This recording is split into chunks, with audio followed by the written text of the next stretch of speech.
Olá, família Paiana, tudo bem com vocês? Hoje vamos falar um pouco sobre angústia. Vamos entender o que é esta palavrinha? Angústia basicamente significa estreiteza, algo difícil de lidar, algo que nos aperta, algo que sufoca. Tem a ver com o nosso futuro, em alguns momentos, algo que nós não queremos confrontar. Então, a angústia traz um sentimento de aperto no peito, de nó na garganta, taquicardia, o coração fica alterado, inquietação, dor de cabeça. Ele é como se fosse um sentimento intenso de ansiedade, que nós já conversamos sobre o que é.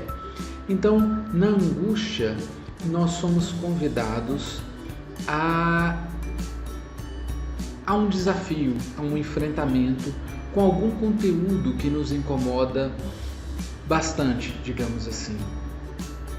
A angústia tem a ver, então, se ela significa estreitamento, pouco tempo, se significa algo apertado, vamos colocar desta forma, isso quer dizer que nossos pensamentos, quando estão voltados para mágoas, para tristezas, para sentimentos de culpa, esses pensamentos nos aprisionam.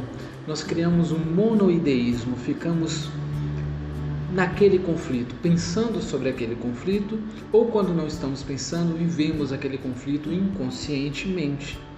Ou seja, fixamos em algum ponto e todo o mundo passa a ser visto com o olhar daquele ponto. Como assim, Guilherme? Se há uma mágoa em mim e aquela mágoa é muito importante, eu começo a ver o mundo com mágoa.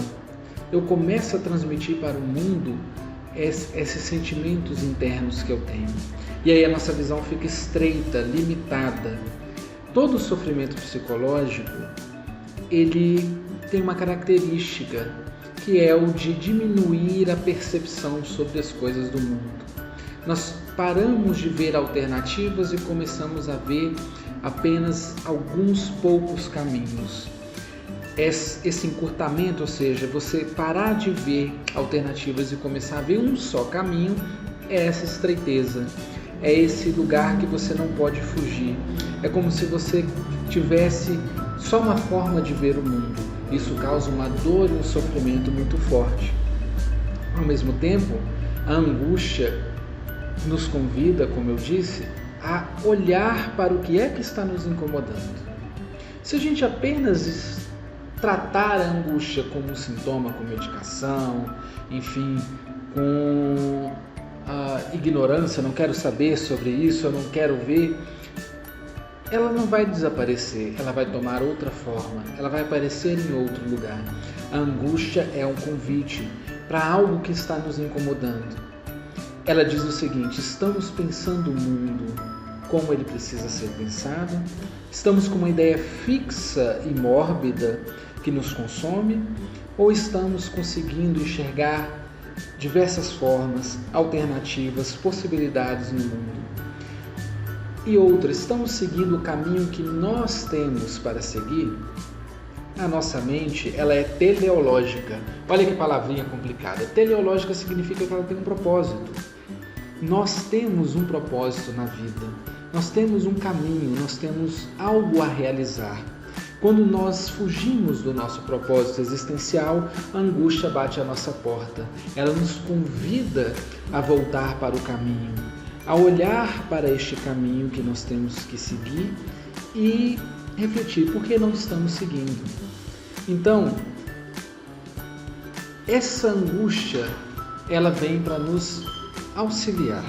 De alguma forma, ela vem para que a gente possa conseguir entender, voltar para a nossa trilha. A gente se perdeu. Quando a gente se perde, ela vem e fala assim, tem alguma coisa errada, e a gente volta. Quando a gente volta, as coisas começam a se harmonizar. Então nós temos basicamente 4 grandes angústias: o medo da morte, o medo da liberdade, o medo do vazio existencial e o medo da ausência, digamos assim, o medo da solidão, o medo da solidão. O medo da morte Todos temos um receio do fim, do término, de que tudo acabe, não é? E que legado nós vamos deixar para a humanidade? O que a gente está deixando para os nossos filhos, nossos irmãos, nossos companheiros? Então, há uma angústia relacionada a isso. Liberdade também angustia. Imagine se você pudesse fazer tudo no mundo. Por que angustia? Porque a liberdade vem com responsabilidade. Por isso temos medo de crescer. Porque quando crescemos somos mais livres, podemos ter mais escolhas e com as escolhas vem a responsabilidade da vida. Temos o medo da solidão, já trabalhamos o tema solidão aqui. Porque ficar conosco significa olhar para nós e encontrar a nossa luz e a nossa sombra. Então, por vezes, preferimos fugir para o mundo externo e viver naquele mundo em função daquele mundo sem nos atentarmos para quem somos. E o medo do vazio existencial. Temos um medo do nada. A nossa vida tem um propósito, tem um sentido. Quando não atingimos esse sentido, quando não conseguimos entender o nosso caminho, há um sentimento de vazio, um sentimento de que algo está faltando. E este algo é o sentido existencial. Se nós repararmos, todos esses medos, essas angústias, podemos dizer assim que estes medos se expressam na forma de angústia. Esses 4 medos, quando se manifestam como angústia, querem nos convidar, cada um a seu modo, para que a gente possa recuperar o sentido da vida. Para que você existe? O que você veio fazer neste mundo? Vamos pensar sobre isso? Um grande abraço, desejo a todos e todas muita paz.